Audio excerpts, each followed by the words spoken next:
Hello and welcome back to Accounts is Easy. Yes, I'm Kavita Ravindranath, your teacher, making it easier for you. So I hope you finished doing your partnership fundamentals. Very important chapter, children. The weightage is pretty high, 11 marks out of 80. It's a huge amount, right? So here you need to do really well with that chapter. In case you have any doubts, please feel free to leave a query in the comment section. And now we move on to the second chapter, which is valuation of goodwill. Okay, you've come across this word goodwill. Market में goodwill है. Reputation, right? Exactly. So the reputation of the firm is what we are talking about. Who is building this reputation? Who is building this goodwill? When we're talking about the partnership firm, of course, the main lead, who are the lead stars? The partners. They are the ones who are managing the business, running the whole show. So the partners are basically the ones who are building this goodwill, the reputation, by their honest and sincere efforts, by serving their customers the best quality products and services.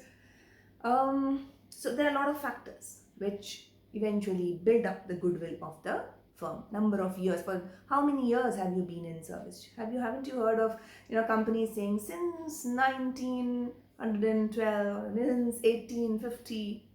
Those old ones. Why do they want to stress on that? Because it's such a long running business in itself. It says, oh God, they must have been doing really well for being surviving in the business for so long, right? So here you need to understand there are various factors, okay? But that's the theoretical part of it, but you understand the crux of it. Meaning the reputation is built not overnight. It's a lot of hard work, right? And in case of partnership, as we are discussing partnership right now, we need to find out what is the value of goodwill. Value of goodwill? If I say this man has a very good reputation, how can I value goodwill?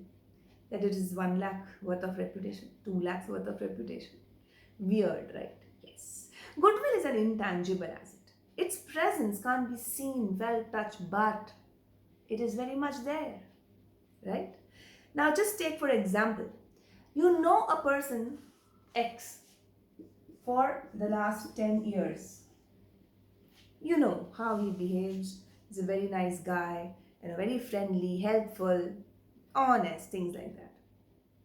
And now there's one more guy, Y, you have been, a kind of acquaintance with for 1 year. Whatever X tells you, or whatever Y tells you, to whom would you lend more credibility? The one whom you've been knowing, you've been dealing with and talking to for the last 10 years instead of this new guy who's Y, right? Unless he's too attractive to be, kind of getting the advantage over X. Jokes apart, goodwill helps you sell yourself for the business. If you have the goodwill, you will have credibility. You will have the loyalty of the customers. Therefore, this will help you earn more profits in the future. Yes, that is why we need to value goodwill, especially when there is some reconstitution in the partnership, the partnership agreement between the partners. Okay. Reconstitution meaning admission, retirement, death of the partner, or change in profit sharing ratio without any change in partners. Okay. So that is reconstitution of the partnership business. So here we are talking about this reputation. What role does it have to play? Suppose there are two partners, partner A and B. They were doing the business, now they want to get in C as well into their partnership. A and B have been struggling hard to build this reputation for whatever number of years they've been doing business together. Now C joins in and becomes very happily a part of the goodwill of the firm. Oh, why should he be? And if he has to, let him pay the price for entering an already established business, right? So C has to buy his share of goodwill from the sacrificing partners, and that is called premium for goodwill. Yes, premium for goodwill is the value of goodwill, is the amount of money or asset or whatever the new partner is bringing into the business, because he needs to be getting a share of all the things meaning even goodwill of the firm. All right, that is why it's very important for valuation of the goodwill at the time of admission, and so in case of retirement and death, when the partner is leaving, one of the partners is leaving the business. When he's leaving, the other partners will be gaining that reputation, and they will have that to themselves, instead of sharing that with one of the partners who's no more. So we need to value goodwill at these times. Also, when suppose a business is being sold to another, suppose this partnership business is taken over by some other company or some other firm. Over and above its net worth, meaning its net assets minus liabilities. If it has been doing good business, it already has a set market, set level of clientele and suppliers and things, everything's moving. So if they want to sell it like that, a running business, they might as well charge the buyer some amount for the goodwill as well, right? So that is why we need to value goodwill. Okay, so now keeping that in mind, that yes, we do need to value goodwill, let us understand how can we value goodwill. Tell me, a person or a business basically who has been doing good, or which has been doing good, will have reasonable amount of profits, right? Because if it's doing good business, it should be earning some good profits as well. So when we value goodwill, we will base our valuation on the past profits, okay, in order to kind of ascertain or predict what level of profits it might earn, this goodwill might earn for the business in future. So profits is the whole thing. So pura main bottom line is profit. Now, so if you think that this valuation of goodwill is based on past profits, you should also agree to it that the profits should be correct, absolutely correct, and should give us good guidance and good estimation about the future maintainable profits of the business. Future maintainable profits meaning how much profit do I expect this firm, existing firm, to earn in the future. Okay, it has done good in the past, but what about its future prospects? वो भी तो clear होना चाहिए. So that the point, that is why that brings us to valuation of proper, or you can say getting calculation of the correct profits. Now, when I say correct profits, there are a lot of things that we need to keep in mind. Okay, so we will discuss this now in this video, now that you know what is goodwill, when do we need to value, and why do we need to value. Okay, there are various methods. And in your syllabus you have the simple and the weighted average profit method. Then you have the super profit method, and then the capitalization of super profit or average profit method. So all of these are there in your syllabus. All of this requires one basic thing, which is calculation of correct profits. So that is our starting point, okay? And then we will go to the various methods. So today's class is all about that. So guys, set for it? Yes, keep your pen and paper ready. And yes, just a small reminder, if you haven't subscribed to the channel, you are losing out on something. Please do subscribe and share it with your friends who might, get the advantage out of it. Okay, thank you. So here's your sum. Now this sum, of course, I've taken all possible kind of adjustment that usually are given, and I'll discuss how you should, develop an understanding of things. Even if something outside this comes, you should be able to answer that. Now, usually in a sum, you will be given the profit figures of a particular year, all right, or years. So in this sum, let us take these are the years 2021, 22, 23. Now, you should understand that this is for 31st March 21. These are the year ending figures, meaning the profit figures for the respective years.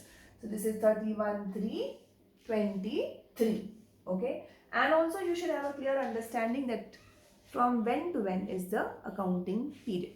This year, first year, started in 2020. So this is basically 2020-21. Okay, no mistakes in that.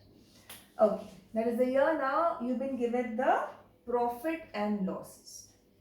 So profit or loss will be given to you in the sum. Let's take this as profit of 70,000 in the first year, and there's a loss of 10,000 given in the second year. So losses I put in bracket because a bracket denotes a negative. So we will not go wrong with the plus and minus. And another 90,000 profit in the third year.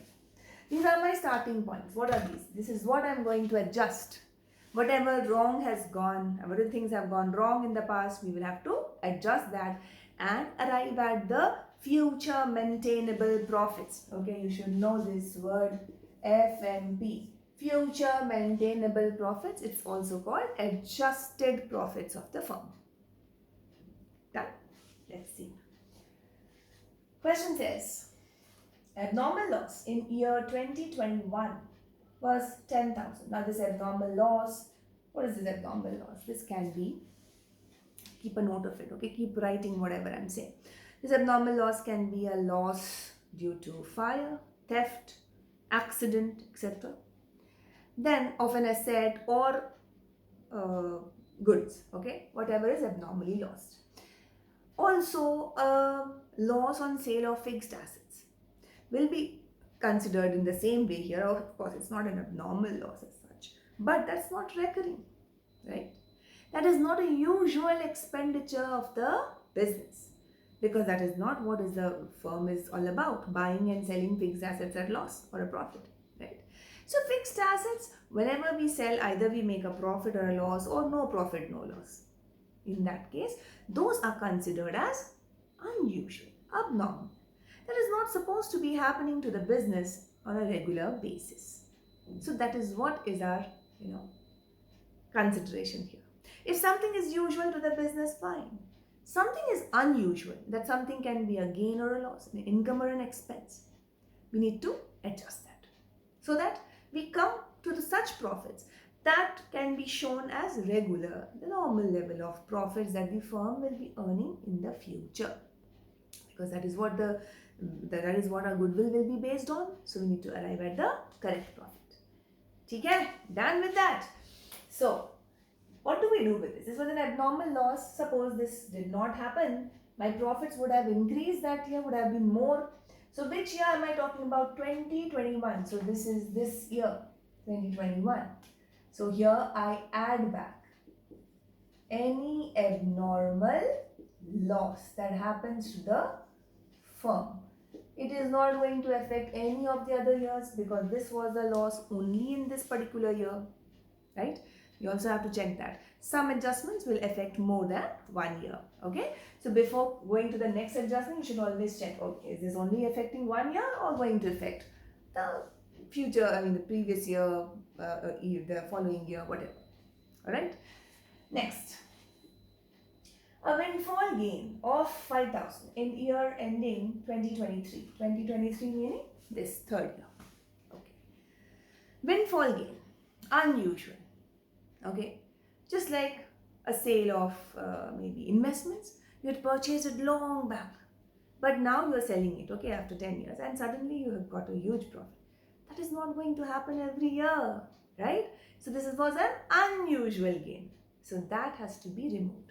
So will you do with income from investments, especially if nothing is mentioned, meaning trade investments or something like that. Okay. So this goes for income from investments also. Okay. Keep a note of this. So this was again, it is added to my profits, right? Added to my income so that my profit has gone up.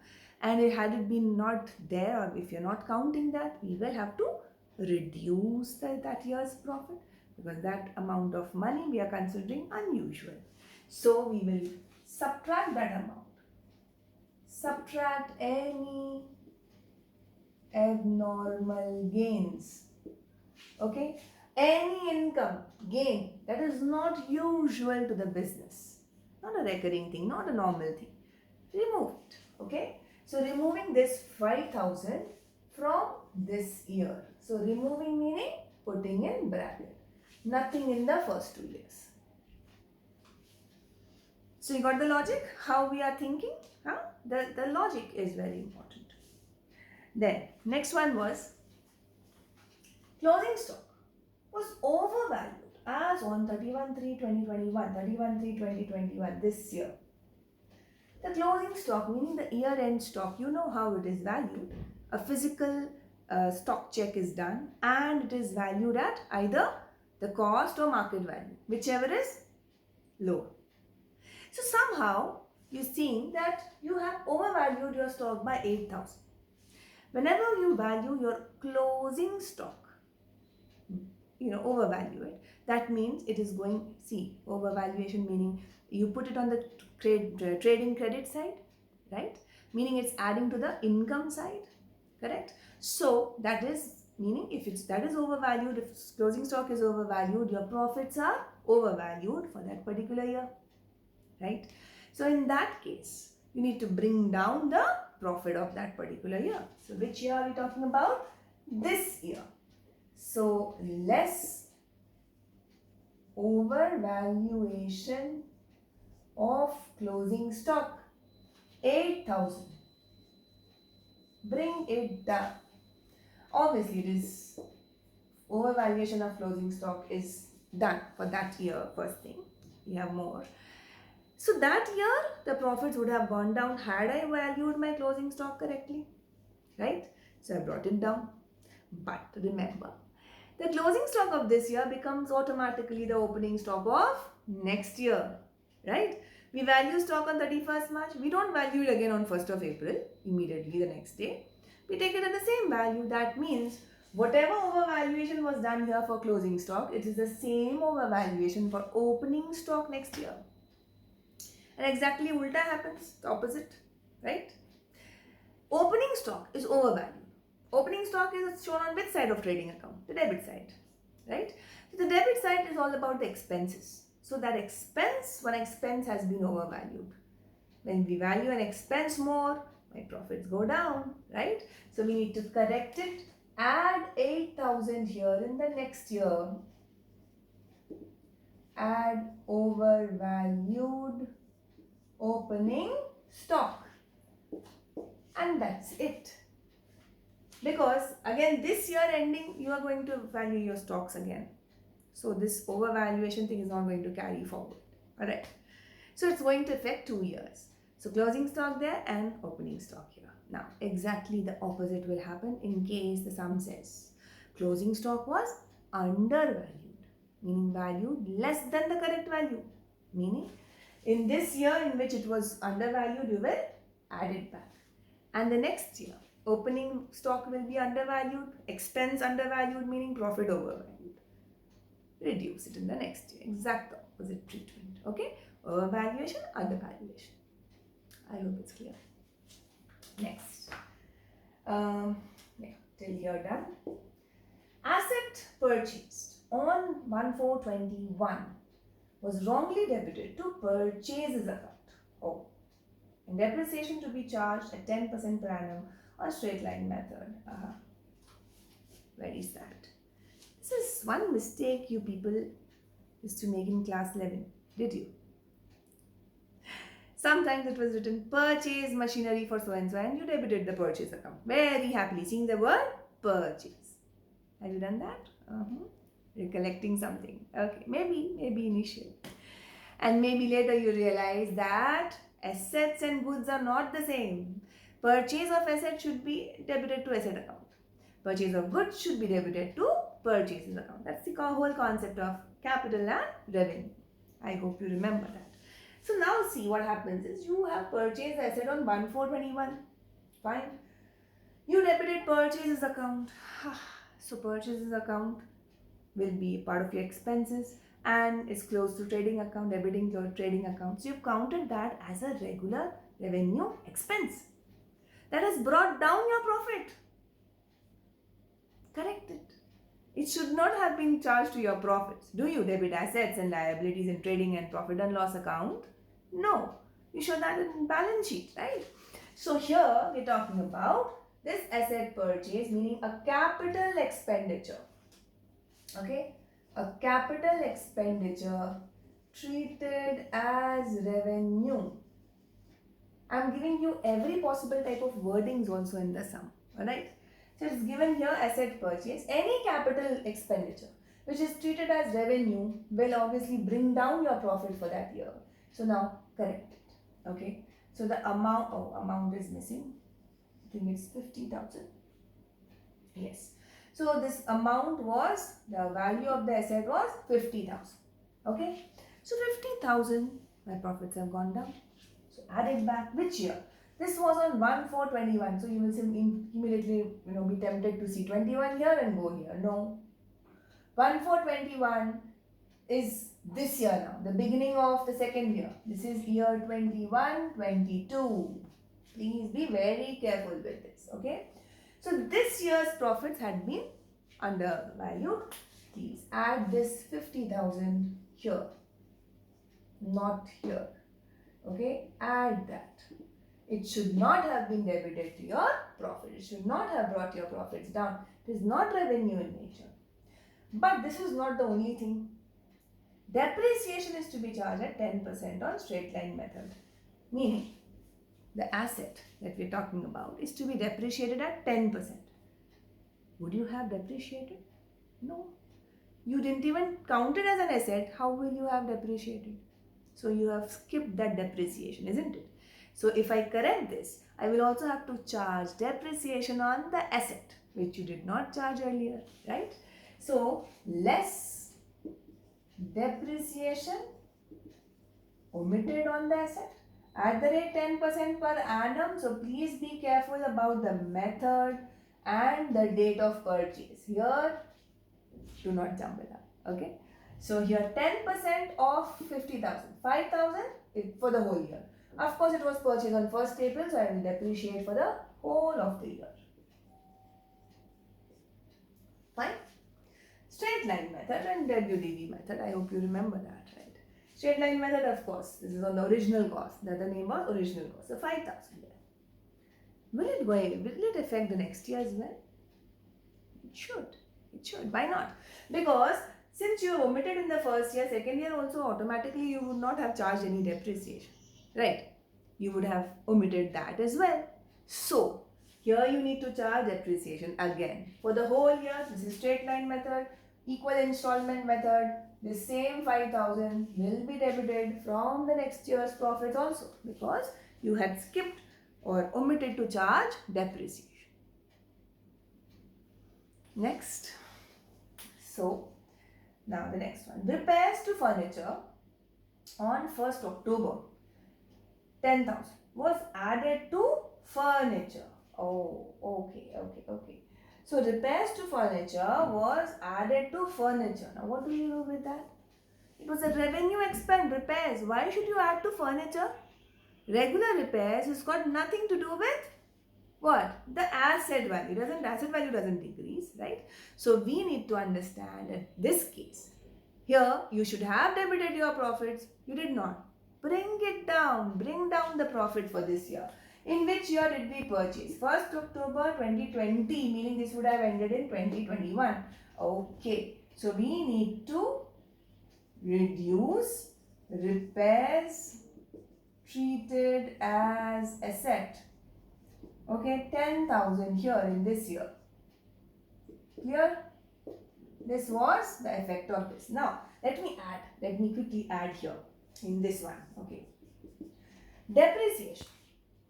Let's talk about depreciation was charged on furniture at the rate 10% per annum on written down value method. Okay. So let's add that also. Now understand. Repairs to furniture, you treat it as furniture. That means you would have charged depreciation. Should you have charged? Obviously, no depreciation on repairs. Repairs straight away is debited to profit and loss account. So, you have unnecessarily charged depreciation in which year? This year, and this year. That too in which method? Written down value method at 10% per annum. So let's see what's that to be done. What has to be done with that? Now, depreciation on furniture should not have been charged, right? It's an expense, should not have been an expense here. Add it back. Depreciation charged without any reason, okay, on a revenue item. Add it back to the profit. Let's see. At the rate 10% per annum, this is going to be 1,000 for the whole year. But since we purchased on 1st of October to 31st March, 6 months, 500. Depreciation would have been charged at the rate 5. Actually, I did not put this comma bracket here. This was less, right? So add back depreciation 500 this year. What is the written down value then of this particular thing? 10,000 minus 500. Written down value is 9,500 for the next year. So you would have charged depreciation again on this at the rate of 10% for the whole of the year. So 950 was depreciation charge this year. Now subtract 950 also from here. Let's do that. 9,500 minus 950. 8,550 is the written down value. Now for the third year, the beginning of the third year, 10% of that for the whole year, 855. So 855 was depreciation charged that year. Add back all of these because depreciation should not have been charged on repairs. कौन charge करता है? Since we made a mistake in 1 year, now you see it is going to have an effect on all the following years. Depreciation, yes. Okay, I hope that's clear. So this done. Now last one, expected management costs in future, 2,000 per annum. Now this can be given as, or let me talk about management costs first. Who manages the business? The partners here in this case, right? If this business is handed over, taken over by someone else, and the management there, you would appoint new people to manage the business, you will have to spend some amount to pay them remuneration. So that is what we are trying to equate here. Management costs, or you can be given this as partners, remuneration in future, expected remuneration or remuneration per year. That can be given to you in the sum. What do you do with that? Till now we were not subtracting. To arrive at the net profit, we don't subtract partners remuneration. We don't. It's an appropriation. But now it is being asked here specifically, this is at the time of goodwill valuation. We will count it as a cost, alright, for management. So we will subtract that, and this is going to affect all the future years. So this 2,000 is an expected expense which is going to affect all these years, all of these years. In the future, it will reduce the profits of each year. So I'll subtract less annual expense. Any increase in expense in the future should be subtracted. Similarly, if at all it is given an annual increase in income is expected, add it to all the years. Okay, done with this? Clear? So, and this can be, let's take one more example of expected annual expenses. Maybe it is given, the business is expecting or wanting that it has not been taking insurance policy all these years. Now it is going to take. Adding on to the expense, reducing the profit, right? If adding to the income anything, please increase the profit. So essay we have to arrive at the correct net profit. All of these adjustments here. So what is the crux of it? Any expense or loss that should not have been charged to profits, but you have added back. That's how you correct it. Any expense or loss you forgot to charge, subtract. Okay. Income. Any income that was not usual, not recurring and all, but you've added that already in your profit, subtract it, take it out, delete. Any income, expected income, Not right now, but in the future, yes. So add it to the profits. Okay. Treatment of capital revenue, same way, right? You have to understand capital expenses should not be debited to profits. Add it back. And any depreciation thereon, you have to take care of that, right? If you haven't charged depreciation, subtract it. If you had, you did not have to. Add it. So logic. Put your logic here. Fine. So this is how you think and arrive at the, after all of this, you will arrive at the future maintainable profits or adjusted profits of the business. Let us find out. Because here also the last part, everything has been done properly. You should not go wrong with the plus and minus. Please keep in mind all of these figures are positive and the bracket figures are in negative. The 70 plus 10, 80, 80,500 minus 8,000, 18,000 and 2, 20,000. So 60,500 is the correct profit for this year. Then coming to this, we started with a loss. You will treat it as same. Whatever the profit plus figures, let us see. 58,950. 58,950 minus 7 and 10. 17,000 minus. So 41,950 is your correct profit of this year. See, it was given as 10, right? But from the goodwill point of view and the errors which are, okay, normally, so errors like capital and revenue, all that also we need to correct. If you don't do this, my goodwill will go wrong. Okay, 90,000 there in plus and 855. So 90,855 minus 55 and 12,000 subtracted 78,855. Please check that. Plus and minus, I hope it's done well. Okay, so this is very basic. This will be required in all the methods, children. Super profit method, simple average, weighted average, everything. Capitalization of average profit. If you don't arrive at the correct profit, all your goodwill will go wrong. Okay, once you've understood this, I think the only major concept will be left will be capital employed thing. Otherwise, everything is very, very super easy in goodwill. Goodwill is a very scoring chapter, children. I hope you have taken down this whole thing, the solution and the question. I hope it's legible. And please take a screenshot and note it down in your notebook, because this is, I have kind of covered almost everything here. I hope whatever extra I was saying in between, you have made a note of it. Thank you so much for watching, viewers. I hope accounts you're doing well, and I want every one of you to be scoring very, very high, good marks in your board exams. Okay, thank you so much. Take care of your health. See you. Bye-bye.